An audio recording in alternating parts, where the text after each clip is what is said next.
Tirur railway സ്റ്റേഷനിൽ വൻ കഞ്ചാവ് വേട്ട. RPF-ഉം തിരൂർ സർക്കിൾ എക്സൈസും ചേർന്ന് നടത്തിയ പരിശോധനയിൽ ട്രെയിനിൽ നിന്നും 50 കിലോയ്ക്കടുത്ത് കഞ്ചാവ് പിടികൂടി. ശനിയാഴ്ച രാവിലെ 6:30 ചെന്നൈ മംഗലാപുരം എക്സ്പ്രസിന്റെ ജനറൽ കമ്പാർട്ട്മെന്റിൽ നിന്നാണ് കഞ്ചാവ് ശേഖരം കണ്ടെത്തിയത്. അതേസമയം പ്രതിയെ പിടികൂടാനായിട്ടില്ല. അന്യ സംസ്ഥാനങ്ങളിൽ നിന്നും ട്രെയിൻ മാർഗം വൻതോതിലാണ് ലഹരി ഉൽപ്പന്നങ്ങൾ എത്തിക്കുന്നത്. വരും ദിവസങ്ങളിലും പരിശോധന തുടരുമെന്നും RPF-ഉം എക്സൈസ് ഉദ്യോഗസ്ഥരും അറിയിച്ചു. Excise circle inspector K. അജയനൊപ്പം ASI KM Baburaj, civil excise officer C. Arun Rag, Chandramohanan, RPF SI Sunilkumar, കോൺസ്റ്റബിൾമാരായ സജി അഗസ്റ്റിൻ, രാമകൃഷ്ണൻ, പ്രദീപ്, അബ്ദുൽ സത്താർ, PK ഷാജി എന്നിവരാണ് പരിശോധനയ്ക്ക് നേതൃത്വം നൽകിയത്.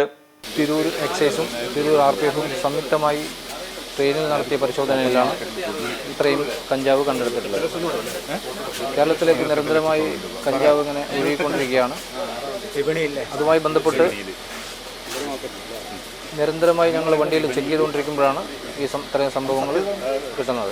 ഇലക്ട്രോണിക്സ് ഗൃഹോപകരണങ്ങൾ വാങ്ങുമ്പോൾ വിശ്വസ്തതയ്ക്ക് നിങ്ങൾ പ്രാധാന്യം കൊടുക്കാറില്ലേ? എങ്കിൽ വരൂ സോഡിയാക് ഇലക്ട്രോണിക്സിലേക്ക്. മറ്റാർക്കും അവകാശപ്പെടാനാവാത്ത 35 വർഷത്തെ സേവന പാരമ്പര്യമുള്ള മലപ്പുറത്തെ ഏക ഷോറൂം. എല്ലാ പ്രമുഖ ബ്രാൻഡുകളുടെയും refrigerator, washing machine, LED TV, mixie, oven തുടങ്ങിയ ഗൃഹോപകരണങ്ങളുടെ വിപുലമായ ശ്രേണിയിൽ നിന്നും തിരഞ്ഞെടുക്കാം. കൂടാതെ നിങ്ങളുടെ പഴയ പ്രൊഡക്റ്റുകൾ എക്സ്ചേഞ്ച് ചെയ്യാനുള്ള അവസരവും, ഒപ്പം ഏറ്റവും മികച്ച വിൽപ്പനാനന്തര സേവനവും. മലപ്പുറത്തിന്റെ വിശ്വസ്ത home appliances partner Zodiac electronics, traffic circle, Kottappadi, Malappuram.